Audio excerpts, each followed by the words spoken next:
it's very obvious to me that Kliff is going to get interest from around the league as a head coach. He had some success in Arizona as a head coach. He clearly has a track record with quarterbacks. Developing the quarterback's the most important thing to do in the NFL. He obviously has the connection with Caleb Williams. They were at USC together. Credit to Nikki Jabala. She dug this up. Caleb Williams, this is something, got asked about Kliff Kingsbury earlier this week. And Caleb Williams said, I've been around Kliff. I know what type of guy he is. I know that he loves football. I know that he wants to win. He's a competitor. And so in many different aspects that I was just speaking about, I've been around him. So I would say that being around him, knowing him, asking him questions and things like that, I think obviously if he was here, I'd probably have more to say. But I think he fits a bunch of those qualities that I said. Jaden has talked about Kliff's competitive side and how important all that stuff is. There is a lot of reasons to like Kliff Kingsbury, and I think it's pretty darn obvious this is going to be a big factor when the season ends. He has to choose to accept the interviews, right? Exactly. And he's going to be selective. Like you hear all the Ben Johnson stuff about him being selective. I think Kliff's going to be selective because he understands what kind of scenario he's got here, right? It's a good one. You don't want to just immediately jump ship and then go somewhere else and then fall on your face again. I think he's going to want to be selective, understanding that he's going to have a quarterback. He's going to have unity like you're seeing in this organization now. So I think overall he's going to be selective. I wouldn't be surprised if it's down the line, but at the same point too, we were talking a little bit off air about this. Like Kliff, I don't think wants to deal with all the extra stuff that becomes with being a head coach. Totally. And so he's going to have to be fully sold on wherever he goes. Not to say that that doesn't come after another year, but it would not shock me one bit if he's got some opportunities this year, but he turns them down because he wants another year here to kind of enjoy the fact that, like, being a head coach is so much extra stuff. Here, he gets to focus on the offense, he gets to focus on the quarterback, and he talks to us once a week. Like, right. I think he enjoys that. Well, and not everybody might know this, but the way coaches' contracts work, they're fully guaranteed. And so after Kliff took Arizona to a playoff berth in 2021, I believe, he got an extension on his deal. So he's still getting paid like a head coach. So that also changes. There's not going to be, not just money's money, right? You can always throw more money at it, whatever, but it's not like a lot of NFL assistant coaches, maybe not OCs, but like a lot of these guys are maybe making $400,000, right? So the first time they get that opportunity to go make $1.5 million, that changes things. Kliff's making plenty of money. Kliff's probably making $5 million a year or something. So I don't think the financial incentive will be the push that it would be for other coaches in other situations. He's getting paid by Arizona, I believe, through the end of the 26th season. So the offsets are there. So it's not going to be a pure financial thing. And then it's so easy and perhaps even lazy to be like, oh, well, him and Caleb Williams. Obviously, him and Caleb Williams have a relationship, and that matters.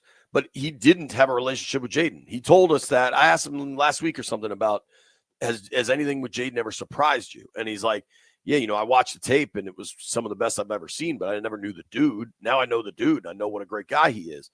If you're Kingsbury, and the jobs that are going to be open that we definitively know about, Bears, Jets, Saints, Jackson, I guess those three for sure. And then a bunch of others, maybe New England, maybe probably Jacksonville, maybe the Colts. Like there's jobs out there, right? Maybe Dallas. Are any of those that appealing? I don't want to. The Bears organization is a dumpster fire. And that right I there don't know. is it. The Kevin Warren, Ryan Poles, terrible ownership. Like, no thanks, man. That exactly right there is it. Because I think if Chicago were open, I think it'd be intriguing, obviously with the connection with Caleb. But would you want to go there if you don't know for a fact that the GM's there long term? Do you want to go there if you don't know who's actually calling the shots? And just the dysfunction that you see there, maybe you could fix Caleb Williams, but if you can't get everything else in order when you've got a good situation you're in, that's something that hasn't been able to be said here for potential head coaching candidates. You're in a perfect situation here where there's alignment with ownership, with the front office, with the coaching staff. So he's not going to leave unless he thinks it's a really, really good opportunity. And I don't know that I see any this cycle that are screaming great opportunity, especially when you look at Chicago. That might just go to Ben Johnson. And I know he's pulling some strings behind trying to maybe move on from Poles. And who knows if it ultimately goes to him. But if Ben Johnson's doing that, you think Kliff wants to deal with that as well to take that job? Probably not. Right. I'll be wasn't Kliff in the running for the Bears OC job with Eberflus? And then whatever happened there, like whether that was Eberflus or Warren or Poles or ownership or whatever, like the Chicago thing would not interest me. I don't think Kliff's at all interested in being somebody's second option. Like Kliff doesn't strike me as a consolation prize kind of fella. And if they're all in on Ben Johnson, like I recognize the talent Caleb has, and nothing is more intoxicating for NFL coaches than a super talented quarterback. But dude, the only job definitively I would leave for if I was Kliff Kingsbury, and it is hard to say that this will definitely come up. If the Bengals job comes up, yes, you sprint. Well, you sprint to Cincinnati. And I think that's the only definite to me. There is something to be said. You know, I do not like how Ben Johnson approached things this offseason, but I think there is something to be said with creating a name and then you have some pull. Kliff Kingsbury, think about if he comes back another year, JP, and they improve. He'd be the top dude on the market, right? Like he'd be the dude that everybody is going after, and you'd have your choice. You'd have some say. Maybe you get a few extra bucks on top of it. So there is something to be said. Like if you don't want to leave for an opportunity this year, which I kind of get the feeling, unless something changes, that he's going to be back next year. If he comes back next year and you improve and Jaden takes another step, and maybe you get a chance at one of the top quarterbacks coming out in the next draft, and you can draft a guy and bring him in. I don't know. I think that might be more intriguing to him than just saying, like you said, do you really want to be option number 2 behind Ben Johnson for Chicago? Probably not. If you're looking at jobs that likely become available, if Cincy becomes available, that's an all-out sprint, and they could probably get whoever they want. The chance to work with Burrow is just intoxicating. I also think I see Detroit run the hook and ladder and the running back fall down play. Like Detroit is the offense they're running up there is spectacular. I don't know that it's a given Ben Johnson's going to be successful wherever he goes. No, I think there's far too much of an assumption there. I think he has proven to be at least a little squirrely with how he handled this operation last year. The way it went with Carolina the year before wasn't the most glowing reviews. Now you're allowed to be squirrely if you're awesome. You can be a jerk. Like you can be whatever you want as long as you're awesome. But Dan Campbell is such a human force of nature that team has total buy-in on a level that allows for awesome offense to be created. I don't know that you can create the Dan Campbell human tornado that without him. You know what I mean? Like if when Ben Johnson takes a job, I'll be fascinated to watch it.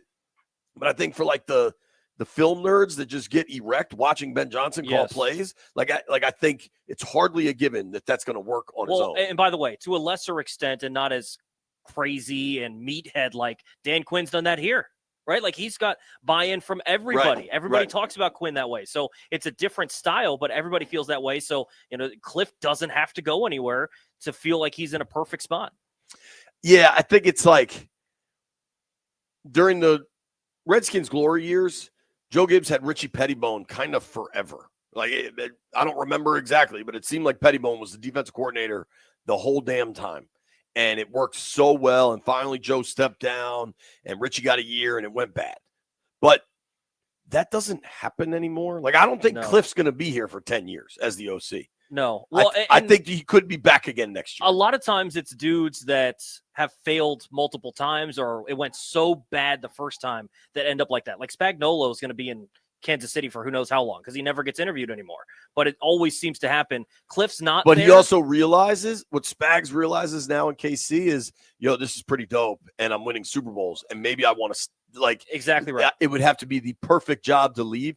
If you listen to Kliff and read some of the stuff he said about like understanding the difference in his life, he said Washington working with Jaden made him rediscover his love of football. Yeah. That's not lip service.